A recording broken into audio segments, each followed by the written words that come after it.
ఈరోజు మన రెసిపీ వచ్చేసి పెరుగులో పిండి వేసి చేసిన ఈ చిట్టి బన్స్ అయితే చాలా రుచిగా చాలా టేస్టీగా అయితే ఉంటాయండి. ఈవినింగ్ స్నాక్ టైం గాను మార్నింగ్ టీలో కానీ చాలా టేస్టీగా ఉంటాయండి ఈ బన్స్ అయితే. పిల్లలు స్కూల్ నుంచి రాగానే ఇలా చేసి పెడితే చాలా ఇష్టంగా తింటారు. ఇంట్లో వాళ్ళందరికీ నచ్చుతాయండి ఈ బన్స్ అయితే, అంత టేస్టీగా అయితే ఉంటాయి. ఇంకెందుకు ఫ్రెండ్స్ ఆలస్యం, ఎలా చేయాలో ఏంటో అనేది వీడియోలోకి అయితే వెళ్ళిపోయి చూద్దామా మరి. ముందుగా ఒక బౌల్ తీసుకొని అందులోకి 1/2 కప్పు పెరుగు అయితే వేసుకోవాలి. ఇంకా ఇప్పుడు ఇందులోకి ఒక 5 స్పూన్ల దాకా పంచదార అయితే వేసుకుంటున్నాను. మనం స్వీట్ ఎక్కువ తినగలిగితే ఒక 2 స్పూన్లు ఎక్కువ వేసుకోండి, తక్కువ తింటే ఇంకా సరి సమానం 1 స్పూన్ తగ్గించి వేసుకోండి. ఇంకా ఇప్పుడు ఇందులోకి ఒకటి ఫుల్ ఈనో ప్యాకెట్ అయితే వేసుకోవాలి. ఇంకా మీరు ఈనో ప్లేస్లో ఇక్కడ డ్రై ఈస్ట్ కూడా వేసుకోవచ్చు. ఇవన్నీ వేసుకొని బాగా షుగర్ కరిగిపోయే వరకు బాగా కలిపేసుకోవాలి. ఇలా స్పూన్ తోటి కానీ విస్కర్తో కానీ ఏది ఉంటే మన ఇంట్లో ఇంకా దాంతో అయితే బాగా కలిపేసుకోవాలి. ఇలా ఇంకా ఇక్కడ చూడండి, ఇలా బాగా షుగర్ కరిగిపోయే వరకు బాగా కలిపేసుకున్నాను. ఇప్పుడు ఇందులోకి 1 కప్పు పిండి అయితే తీసుకుంటున్నాను. ఇంకా మనకు పిండి ఎంత పడుతుందో చూసుకుంటూ వేసుకోవాలి. ముందుగా అయితే 1 కప్పు అయితే వేసుకున్నాను. ఈ కప్పు పిండి వేసుకొని మొత్తం ఇలా బాగా కలిపేసుకోవాలి.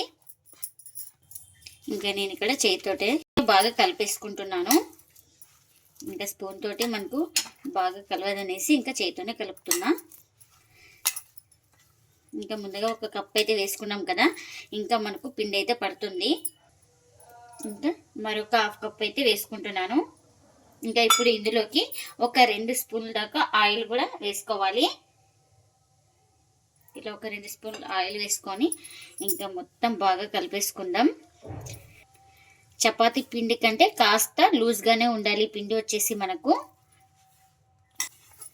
ఇలా తడుపుకున్న తర్వాత కాస్త ఆయిల్ అయితే వేసుకొని ఇంకా ఈ పిండికి బాగా అప్లై చేసుకోవాలి.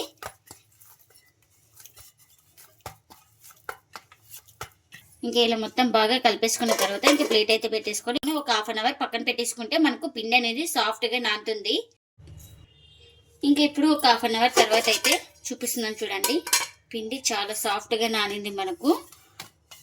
ఇంకొకసారి మొత్తం ఇలా అనేసుకుందాం చేతితోటి. ఇలా అనేసుకొని మనం దీన్ని డివైడ్ అయితే చేసుకుందాం 2 భాగాలుగా. నేను ఇక్కడ డివైడ్ అయితే చేస్తున్నాను. ఇంకొక పిండి ముద్దను అయితే తీసుకొని ఇలా బాగా రౌండ్గా చుట్టేసుకోవాలి ఫస్ట్. ఇంకా ఇప్పుడు కాస్త పొడి పిండిని అయితే చల్లుకుంటున్నాను.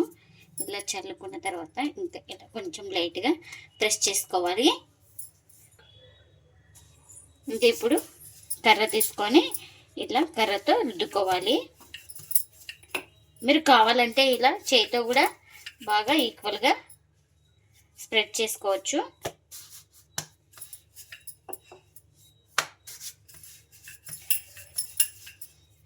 మనకు కొంచెం థిక్నెస్గానే ఉండాలి, ఎక్కువ పలుచగా చేయకూడదు. ఇంకా నేను ఇక్కడ ఈ విధంగా అయితే రుద్దేసుకున్నాను. ఇక్కడ చూపిస్తున్నాను చూడండి, ఈ థిక్నెస్ ఉంటే చాలు మనకు. మన ఇంట్లో క్యాప్ ఉన్నా ఇలాంటి మూత ఉన్నా కొంచెం దీనికి పొడిపిండి అంటించుకొని ఇలా కట్ చేసుకోవాలి. ఇక్కడ చూపిస్తున్నాను కదా, నేను ఈ విధంగా కట్ చేసుకోవాలి అన్నీ ఈక్వల్గా. మన ఇంట్లో బాటిల్ మూతలు కానీ క్యాప్స్ కానీ ఏమన్నా ఉన్నా ఇంకా వాటితో అయితే ఇలా కట్ చేసుకోవాలి రౌండ్గా. ఇలా కట్ చేసుకుంటే మనకు అన్నీ ఒకటే షేప్లో వస్తాయి.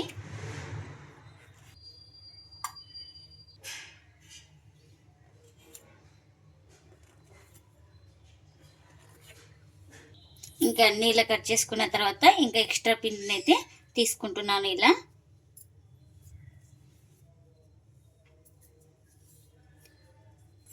ఇంకా ఇప్పుడు ఒక ప్లేట్ తీసుకొని ఒక ప్లేట్లోకి తీసుకుందాం వీటన్నిటిని. ఇంకా మనం ఇలా అన్నీ రెడీ చేసుకుంటే కాల్చడానికి మనకు టైం అయితే సేవ్ అవుతుంది. ఇంకా మరొక పిండి ముద్దనైతే చూపిస్తున్నాను. సేమ్ అలానే కొంచెం పొడి పిండి చల్లుకొని ఇలా పైన కూడా కొంచెం ఇలా డిప్ చేసుకోవాలి.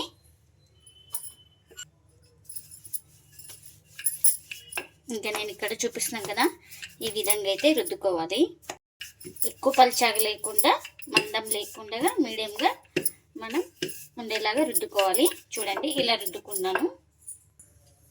ఇంక ఇప్పుడు వీటిని కూడా కట్ చేసుకుంటున్నా.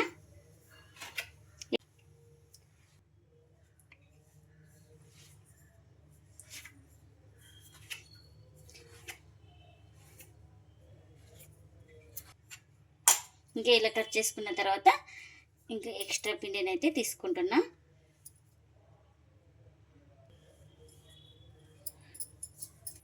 ఇంకా ఈ ఎక్స్ట్రా పిండిని కూడా సేమ్ ఇలానే రుద్దుకొని కట్ చేసుకోవాలి. ఇంకా ఎన్ని అయితే అన్ని ఇలానే చేసుకోవాలి. ఇంకా ఎన్ని అయితే అన్ని ఇలా రెడీ చేసి పెట్టేసుకున్నాను. ఇప్పుడు ఇలా రెడీ చేసి పెట్టుకున్న వాటిని ఇంకా ఆయిల్లో అయితే ఫ్రై చేసుకుందాం. నేను ఇక్కడ ఆయిల్ కూడా పెట్టేసుకున్నాను. ఆయిల్ కూడా హీట్ అయింది. ఇంకా ఇప్పుడు ఒక్కొక్కటి నిదానంగా వేసుకోవాలి.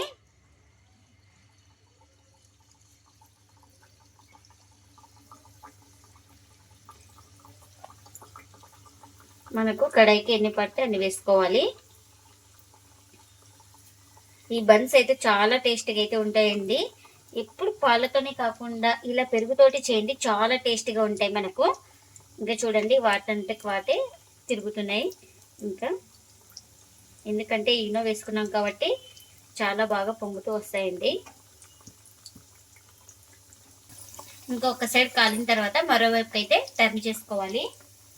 చూడండి ఇంకా స్పూన్ గానీ పెట్టలేదు. ఇంకా అవే మనకు కాస్త కుక్ అయితే వాటంతకు వాటే పైన వస్తాయండి మనకు. ఇంకా ఇప్పుడు ఇలా ఒకసారి టర్న్ చేసుకుందాం. ఒక సైడ్ కాలిన తర్వాత ఇంకా వీటిని అటు ఇటు తిప్పుకుంటూ మంచి కలర్ వచ్చే వరకు అయితే ఫ్రై చేసుకోవాలి.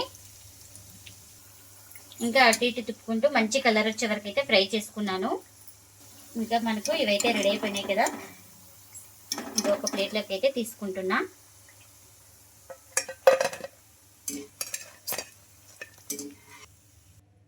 ఇంకా మిగతా వాటిని కూడా వేస్తున్నా.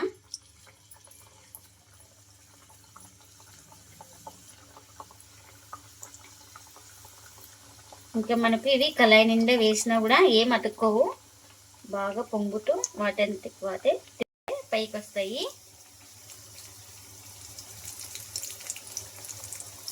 ఎన్నైనా వేసుకోవచ్చు.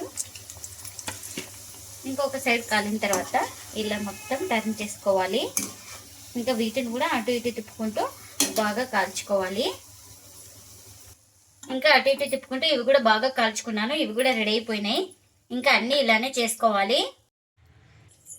ఎంతో టేస్టీగా ఉండే పెరుగుతో బన్స్ అయితే రెడీ అయిపోయినాయండి. ఇంకా ప్లేట్లకి అయితే సర్వ్ చేస్తున్నా. ఎప్పుడు పాలతోనే కాకుండా ఇలా వెరైటీగా పెరుగుతో చేయండి, చాలా టేస్టీగా చాలా స్మూత్గా అయితే ఉంటాయండి మనకు బన్స్ అయితే. మనం పిండి తడిపేటప్పుడు ఎక్కడ వాటర్ వేయకుండా పెరుగుతోనే తడుపుకోవాలి. అప్పుడే మనకు టేస్ట్ అయితే చాలా బాగా వస్తాయి. ఇంకా మనకు ఆయిల్ కూడా ఎక్కువ పట్టదండి చిట్టి చిట్టి బన్స్కి. పిల్లలకి ఇలా చేసి పెడితే చాలా ఇష్టంగా తింటారండి. ఈవినింగ్ టైంలో ఇలా చిట్టి చిట్టి బన్స్ అయితే వాళ్ళకు చాలా ఇష్టంగా తింటారు. చూడండి ఎంత బాగా వచ్చినాయో మనకు బన్స్ అయితే చూపిస్తాను చూడు. లోపల ఎక్కడ పిండి అయితే లేదండి, చాలా బాగా వచ్చినాయి బన్స్ అయితే. మీరు కూడా తప్పకుండా ఒక్కసారి పెరుగుతోటి ఇలా బన్స్ చేసి మీకు ఎలా వచ్చిందో కామెంట్ అయితే చేయండి ఫ్రెండ్స్. ఇదండి ఇవాల్టి వ్లాగ్.